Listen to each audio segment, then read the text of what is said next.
एक बार दो बड़े बिजनेसमैन होते हैं, लावामोर और इब्राहिम। ये दोनों ही इन्वेस्टर होते हैं। इन दोनों ने 1929 में अपना पैसा स्टॉक मार्केट में लगाया था।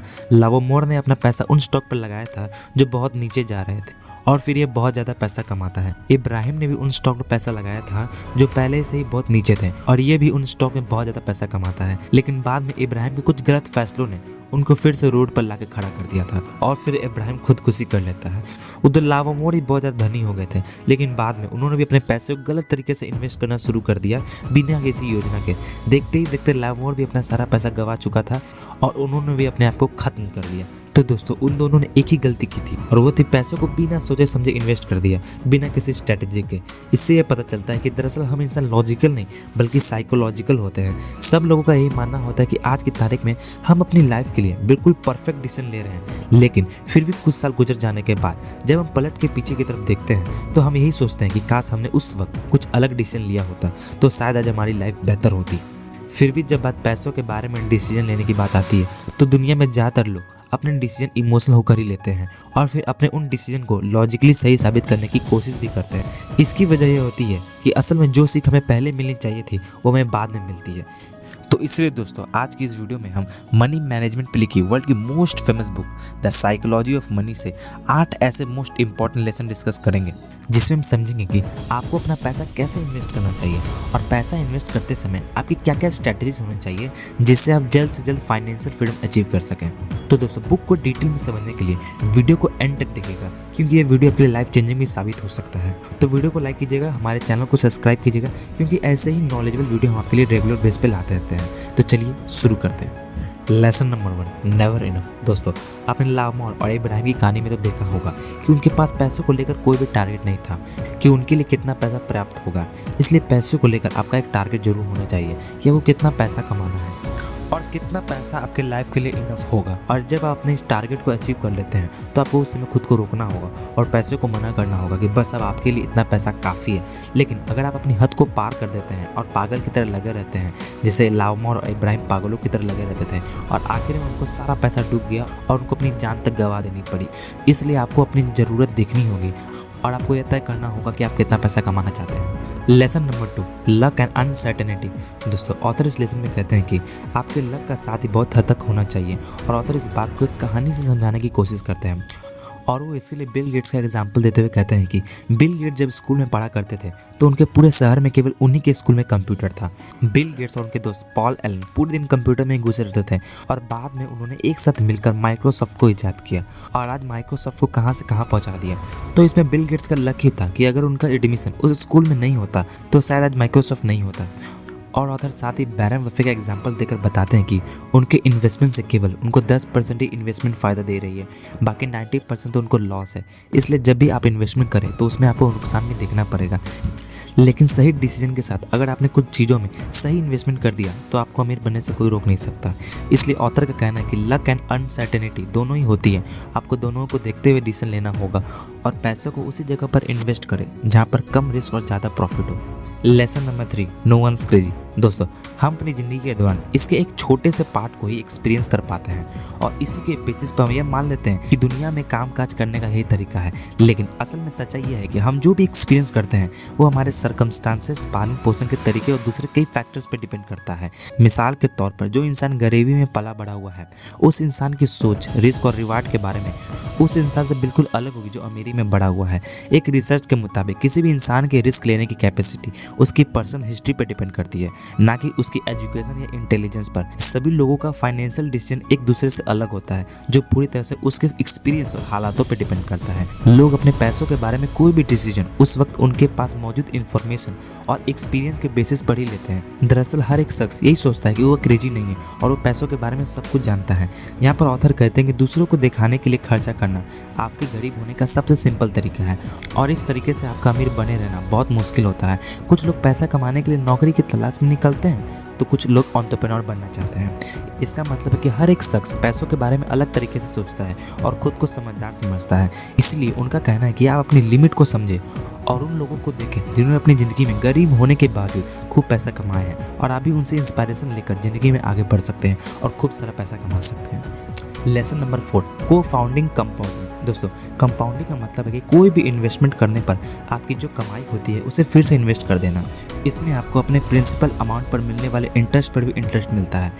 और दोस्तों वॉरेन बफेट इसी सिद्धांत से इतने अमीर बने थे, लेकिन उन्होंने अपनी प्रॉपर्टी को 5 से 10 सालों में नहीं बल्कि 50 साल से ज़्यादा टाइम में इतना ज़्यादा बढ़ाया था। दरअसल वो उसे बार बार इन्वेस्ट कर देते थे और ऐसे शेयर्स चुनते थे जो उन्हें कई गुना मुनाफा देते हैं। इसके अलावा उन्होंने कंपाउंड इंटरेस्ट वाले इन्वेस्टमेंट में ही अपना पैसा लगाया था। दरअसल कंपाउंडिंग के लिए एक बहुत लंबे टाइम की जरूरत होती है और वॉरेन बफेट सिर्फ इसलिए सक्सेसफुल नहीं है क्योंकि वह एक बहुत अच्छे इन्वेस्टर है, बल्कि वह इसलिए भी सक्सेसफुल है क्योंकि वह एक बहुत लंबे टाइम तक एक बहुत अच्छे इन्वेस्टर बने रहे। Lesson number 5, getting wealthy versus staying wealthy. दोस्तों यहाँ पर कहा गया है कि एक शख्स को अमीर बने रहने के लिए उसके अंदर थोड़ा पागल और थोड़ी किफायत करने की आदत का होना जरूरी है। अक्सर बहुत से लोग बहुत सा पैसा कमाने के बाद उसे खो देते हैं। ऐसा बहुत से खिलाड़ियों और फिल्मी सितारों के साथ हुआ है क्योंकि उन्हें इन्वेस्टमेंट की समझ नहीं थी। ना तो उन्होंने अपने पैसे को सेव किया और ना ही कहीं पर इन्वेस्ट किया, बल्कि वो अपने पैसे को अंधाधुंध खर्च करते गए। उन्हें लगा कि उनका पैसा कभी खत्म ही नहीं होगा।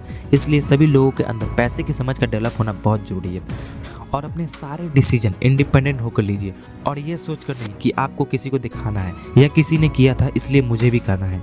यहाँ ऑथर कहते हैं कि जहाँ पैसे कमाने के लिए रिस्क लेने, ऑप्टिमिस्टिक बने रहने और अपनी कोशिशों पर यकीन रखने की बहुत ज़रूरत होती है, वहीं पैसे बचाने के लिए रिस्क से बचने, किफ़ायती बनने और इस बात को एक्सेप्ट करने की ज़रूरत होती है कि आपकी कामयाबी में किस्मत का भी एक अहम रोल होता है। दोस्तों यहाँ पे किफ़ायती होने का यह मतलब नहीं है कि आप एकदम से कंगाल लोगों की तरह रहें, बल्कि इसका मतलब सिर्फ इतना है कि आप बिना वजह अपने पैसे को खर्च ना करें और फालतू के दिखावे में ना आए।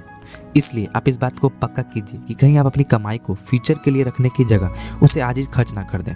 दोस्त सबको पैसे कमाने के साथ साथ ज़िंदगी में और भी जरूरी चीज़ें जैसे एक्सरसाइज, खेल, लर्निंग वगैरह इन सब पर अपना थोड़ा समय जरूर देना चाहिए क्योंकि ज़िंदगी जीने का असली मज़ा इन छोटी छोटी रोज़मर्रा की चीज़ों को मेंटेन रखने में ही आता है। इनकी वजह से आप पूरी तरह से हेल्दी, वेल्दी और वाइज बने रहते हैं। ऑथर कहते हैं कि अपने पास हमेशा 20% लिक्विड अमाउंट जरूर रखें। अगर मार्केट में अचानक गिरावट आती है तो आपको अपने शेयर बचाने की जरूरत नहीं होगी, बल्कि आप उस समय इस फंड के जरिए और ज़्यादा शेयर भी खरीद सकते हैं। याद रखें, आपके पैसे जब भी बढ़ेंगे तो कंपाउंडिंग के जरिए ही बढ़ेंगे, इसलिए आप इसमें कोई रुकावट मत आने दीजिए। और आपके फाइनेंशियल सक्सेस के लिए ये 3 अहम चीज़ें जिम्मेदार होती है। Number 1 high saving rate, number 2 patience, number 3 long term optimism. Lesson number 6, tells you win. दोस्तों लॉन्ग टर्म इन्वेस्टमेंट का आपके रिटर्न पर सबसे ज़्यादा असर पड़ता है, लेकिन ये पता लगा पाना कि कौन सा इन्वेस्टमेंट लंबे टाइम में सबसे ज़्यादा प्रॉफिट देगा करीब करीब नामुमकिन होता है। कोई भी इंसान हमेशा से ही सही डिसीजन नहीं ले सकता है, लेकिन एक अच्छा इन्वेस्टर बनने के लिए आपको 10 में से सिर्फ 6 बार ही सही होने की जरूरत होती है। यानी आपका फेलियर भी आपका सक्सेस का एक हिस्सा है। जैसे जब भी टॉस करने के लिए एक सिक्का उछालते हैं तो जरूरी नहीं है कि आप ही जीत जाएंगे, लेकिन उसे बार बार उछालते रहने पर यह पॉसिबिलिटी जरूर है कि आप जीतने में कामयाब भी हो सकते हैं। इसी तरह किसी भी काम को बार बार करते रहने से भले ही पहली बार में कामयाबी ना मिले, लेकिन आखिरकार कामयाबी मिल के ही रहती है। अगर आपका बिजनेस पहली बार फेल हो गया तो आप फिर से ट्राई कीजिए और तब तक ट्राई करते रहिए जब तक कि आप सफल ना हो जाए। इस तरह से आप फेल होकर भी अमीर बन सकते हैं। Lesson number 7, freedom. दोस्तों यहाँ पर ऑथर कहते हैं कि असली पैसा वो होता है जो आपको टाइम से आज़ादी दे। यानी आपके पैसे की सबसे अच्छी फॉर्म वो होती है जिसमें आपको जो करना चाहे वो कर सके। एक रिसर्च में यह पता लगाया गया है कि कौन सी चीज़ें लोगों को खुशी देती है और यह पाया गया कि वैसे तो हर कोई खुश रहने के लिए अलग अलग चीज़ें चाहता है, लेकिन उनमें से एक चीज़ ज़्यादातर लोगों में कॉमन थी। जैसे खुश रहने के लिए आपकी लाइफ के ऊपर आपका पूरा कंट्रोल होना, अच्छी सैलरी, एक बड़ा घर आपके प्रेस्टीजियस जॉब से भी ज़्यादा मायने रखता है। जब आप कोई ऐसा काम करते हैं जो आप नहीं करना चाहते तो जाहिर सी बात है कि आप उस काम से नफरत करते हैं।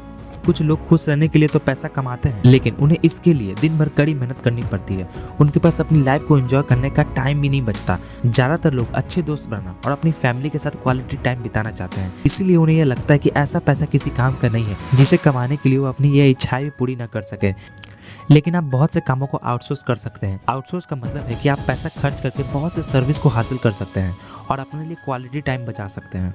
Lesson number 8, man in car paradox. दोस्तों जब भी आप किसी शख्स को एक अच्छी सी और महंगी गाड़ी चलाते हुए देखते हैं तो आपके मन में यह विचार नहीं आता होगा कि वाह इस गाड़ी का ओनर कितना कूल है, बल्कि आपके दिमाग में सबसे पहले यह बात आती है कि काश अगर मैं इस गाड़ी का ओनर होता तो शायद सब लोग मुझे कितना कूल समझते। लेकिन यहाँ प्रॉब्लम यह है कि आपको ऐसा लगता है कि अगर आपके पास अच्छी और महंगी चीज़ें होंगी तो लोग आपकी तारीफ करेंगे, जबकि अगर आप खुद को दूसरे की जगह पर रख के देखेंगे तो आप खुद ही ओनर की तारीफ नहीं करेंगे। दरअसल हम इंसानों की सोच ऐसी ही होती है कि अगर हम अमीर होंगे तो लोग हमारी तारीफ करेंगे, हमें ज़्यादा रिस्पेक्ट देंगे और हमें पसंद भी करेंगे। लेकिन दूसरे लोग आपके बहुत पैसे वाले होने की वजह से आपको पसंद नहीं करते, बल्कि वह आपकी अमीरी को एक बेंचमार्क बनाकर खुद ये सोचते हैं कि अगर वो भी आपके जैसे पैसे वाले होते तो सब लोग उनकी भी तारीफ करते और उनको ज़्यादा पसंद करते। आप खुद के लिए जैसा रिस्पेक्ट और तारीफ दूसरे लोगों से करवाना चाहते हैं तो सिर्फ पैसा ही वह सब नहीं करवा सकता, बल्कि ह्यूमिलिटी और काइंडनेस ऐसी चीज़ें हैं जो पैसे के मुकाबले लोगों की नज़र में आपको ज़्यादा पसंदीदा और रिस्पेक्टफुल बना सकती है। इसलिए मटेरियलिस्टिक चीज़ों के पीछे इतना मत भागिए। अगर आपके पास ज़्यादा पैसा है तो कुछ नए एक्सपीरियंस हासिल कीजिए और आप किसी की हेल्प कीजिए। तो दोस्तों ये थी 8 lesson the psychology of money से। सो आपको ये वीडियो पसंद आया होगा तो वीडियो को लाइक करें और ऐसे ही वीडियो देखना चाहते हैं तो हमारे चैनल को सब्सक्राइब करें।